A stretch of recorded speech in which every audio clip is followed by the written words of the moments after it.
জনকাদি বহু রাজর্ষি গীতা জ্ঞান আশ্রয়ে নিষ্পাপ থেকে পরমপদ লাভ করেছেন। গীতা পাঠে উচ্চ নীচ কুলের বিচার নাই। শ্রদ্ধালু মাত্রেই গীতা পাঠের অধিকারী, যেহেতু সমগ্র জ্ঞানের মধ্যে গীতাই ব্রহ্মস্বরূপিণী।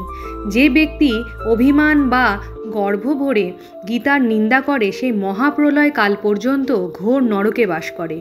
যে মূঢ়াত্মা অহংকারে স্ফীত হয়ে গীতার্থ অবমাননা করে সে কল্পক্ষয় কাল পর্যন্ত কুম্ভীপাক নরকে পচতে থাকে। সম্যকরূপে গীতার অর্থ কীর্তন করলেও যে ব্যক্তি তা শ্রবণ করে না সে পুনঃ পুনঃ সুকর্জনী প্রাপ্ত হয়। গীতা পুস্তক যে ব্যক্তি চুরি করে আনে তার কিছুই সফল হয় না এবং পাঠও বৃথা হয়ে যায়। যে ব্যক্তি গীতা শ্রবণ করেও পরমার্থত আনন্দ পায় না, পাগলের পরিশ্রমের মতো সে কোনো ফলই পায় না। ভগবানের প্রীতির জন্য গীতা শ্রবণ করে সুবর্ণ ভোজ্য পট্টবস্ত্র বৈষ্ণব ব্রাহ্মণকে নিবেদন করা কর্তব্য।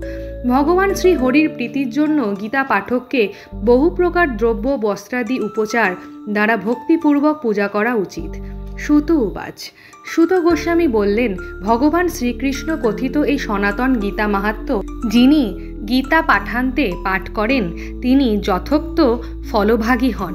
গীতা পাঠ করে যিনি মাহাত্ম্য পাঠ না করেন তার পাঠফল বৃথা, পশুশ্রম হয়। মাহাত্ম্য সংযুক্ত গীতা যদি শ্রদ্ধাপূর্বক পাঠ বা শ্রবণ করেন তিনি পরমাগতি প্রাপ্ত হন। যে ব্যক্তি শ্রদ্ধাপূর্বক অর্থযুক্ত গীতা শ্রবণ করে গীতা মাহাত্ম্য শ্রবণ করেন ইহলোকে তার পুণ্যফল সর্বসুখের কারণ হয়ে থাকে। ইতি গীতা মাহাত্ম্য সমাপ্ত। হরে কৃষ্ণ কৃষ্ণ কৃষ্ণ হরে হরে, হরে রাম রাম রাম হরে হরে। জয় শ্রীকৃষ্ণ।